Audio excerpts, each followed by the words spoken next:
ನಿಮಗೊಂದು ಮಜಾ ಕಥೆ ಹೇಳ್ತೀನಿ ಕೇಳಿ. ಒಂದಾನೊಂದು ಕಾಲದಲ್ಲಿ ಸಮುದ್ರದ ದಡದ ಮೇಲೊಂದು ಪುಟ್ಟ ಬಂಡೆ ಇತ್ತು. ಅದರ ಮೇಲೆ 3 ಕೋತಿ ಗೆಳೆಯರು ಪ್ರತಿ ಸಂಜೆ ಬಂದು ಕೂರುತ್ತಿದ್ದರು. ಅವು ಎಂತಹ ಹರಟೆಗಾತಿ ಕೋತಿಗಳೆಂದರೆ ಲೋಕದ ವಿಷಯವೆಲ್ಲ ಅಲ್ಲೇ ಚರ್ಚೆ ಆಗ್ತಿತ್ತು.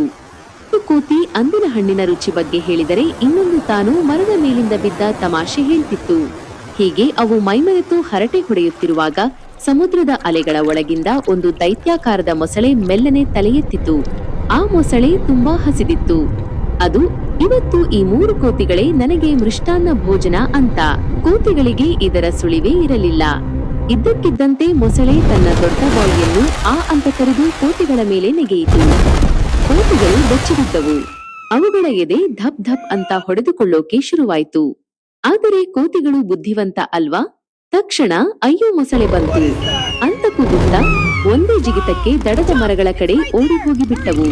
ಪಾಪ, ಹಸಿದ ಮೊಸಳೆಗೆ ಬರೀ ಬಂಡೆ ಮಾತ್ರ ಸಿಕ್ಕಿತು. ಅದಕ್ಕೆ ಹೇಳೋದು ಮಕ್ಕಳೇ, ನಾವು ಆಟವಾಡುವಾಗ ಅಥವಾ ಹರಟೆ ಹೊಡೆಯುವಾಗ ಯಾವಾಗಲೂ ನಮ್ಮ ಸುತ್ತಮುತ್ತ ಏನಾಗುತ್ತಿದೆ ಅನ್ನೋದನ್ನ ಗಮನಿಸುತ್ತಿರಬೇಕು ಅಲ್ವಾ?